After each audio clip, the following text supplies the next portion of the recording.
Bonjour, dans cette vidéo, tu vas apprendre à construire des médiatrices et des hauteurs dans un triangle. Donc ici, on se donne un triangle ABC et dans ce triangle, on voudrait construire la médiatrice du segment BC, la hauteur issue de A, puis la hauteur issue de C. Alors c'est parti, commençons par construire la médiatrice du segment BC. Alors on rappelle qu'une médiatrice, c'est une droite qui passe par le milieu du segment. Donc ici, on va déjà commencer par rechercher le milieu du segment BC. Pour cela, on mesure le segment BC. Ici, on trouve 6,8, tu as dû sans doute le voir. On va donc diviser 6,8 par 2. 6,8 par 2, pas besoin de calculatrice, ça fait 3,4. À 3,4 cm en partant de B, on peut mettre une petite marque. On trouve là notre milieu. Alors, médiatrice passe par le milieu du segment, mais en plus, lui est perpendiculaire. On va donc être amené à construire la perpendiculaire au segment BC, passant par ce milieu. On pose donc l'équerre contre le segment, on s'appuie sur le milieu et on trace notre petit bout de perpendiculaire qui ne reste plus qu'à prolonger, mais c'est la médiatrice du segment BC. Alors, tu l'as sans doute remarqué, j'ai codé le milieu ici. Je vais maintenant coder l'angle droit pour parfaitement montrer qu'il s'agit d'une médiatrice. Il faut avoir donc les codes de milieu et le code d'angle droit.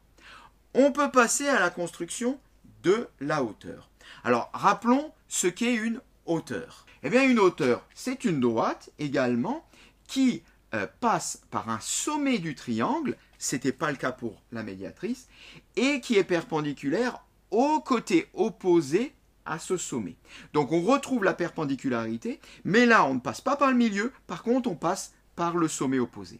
Donc on va travailler en même temps avec un sommet et son côté opposé. Du coup, on est amené à poser l'équerre contre ce côté. Donc ici, on veut que ça soit la hauteur issue de A, donc contre le côté BC, c'est celui qui est opposé à A. Et on place l'équerre donc contre A de façon à avoir la perpendiculaire à BC passant par A.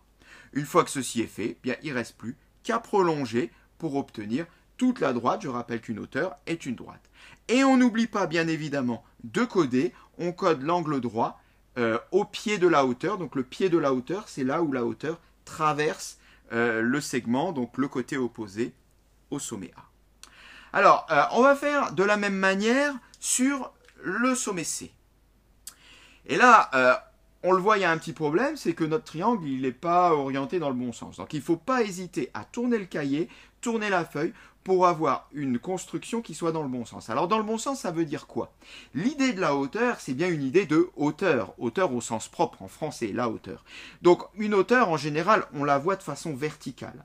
Donc, pour cela, il est bien d'avoir notre triangle orienté de façon que le sommet dont est issue la hauteur se trouve en haut. Donc, on fait tourner le triangle de façon à avoir le sommet C en haut.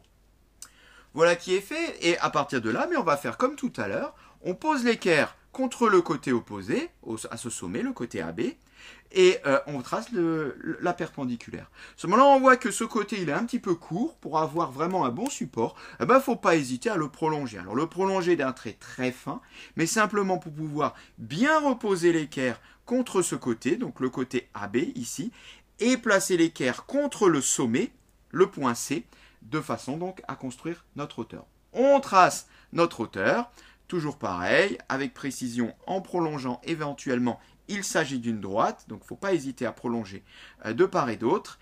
Et évidemment, on n'oublie pas non plus de mettre le petit code pour l'angle droit.